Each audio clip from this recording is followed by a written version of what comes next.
அனைவருக்கும் இனிய காலை வணக்கம். 3/4/2025 காலை 7:30 மணிக்கு சரியாக இந்த வானிலை அறிக்கையானது பதிவு செய்யப்படுகிறது. அதிகாரப்பூர்வ அறிக்கைக்கு இந்திய வானிலை அறிக்கையை பார்க்கும். இது உங்கள் ஏஜஸ் வெதர் அப்டேட் சேனல். நம்ம சேனலுக்கு யாராவது புதுசாக இருக்கீங்க அப்படின்னா லைக்ஸ் அண்ட் சப்ஸ்கிரைப் பண்ணிட்டு பாருங்கள். கண்டிப்பாக இந்த இன்ஃபர்மேஷன்ஸை முடிஞ்ச அளவுக்கு எல்லாத்துக்கும் ஷேர் பண்ணுங்கன்னு தான் நம்ம அடிக்கடி சொல்லக்கூடிய ஒரு விஷயமா இருக்கிறது. இது நாள் வரைக்கும் நம்ம கொடுத்து கொண்டிருக்கின்ற எல்லா இன்ஃபர்மேஷன்ஸும் ஓரளவுக்கு கண்டிப்பாக நடந்து கொண்டிருக்குன்னு தான் சொல்லணும்.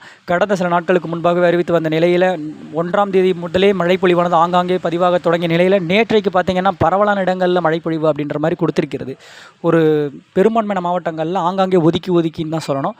சென்னை, காஞ்சிபுரம், திருச்சியின் சில பகுதிகள், திருவாரூர் மாவட்டத்தின் சில பகுதிகளில், அடுத்தது பார்த்திங்கன்னா தென் உள் மாவட்டங்கள்னு எடுத்துக்கிற மதுரையில் நல்ல ஒரு மழைப்பொழிவு ஆங்காங்கே அப்படின்ற மாதிரியும், திருநெல்வேலி, தூத்துக்குடி, விருதுநகர் மாவட்டத்தின சில பகுதிகளில், திருப்பூர் மாவட்டத்தில் கூட ஒரு இடங்கள் அப்படின்ற மாதிரி மழைப்பொழிவு, கரூர் மாவட்டம், இப்படி பல இடங்களில் ஆங்காங்கே அப்படின்ற மாதிரி மழைப்பொழிவு கொடுத்தது.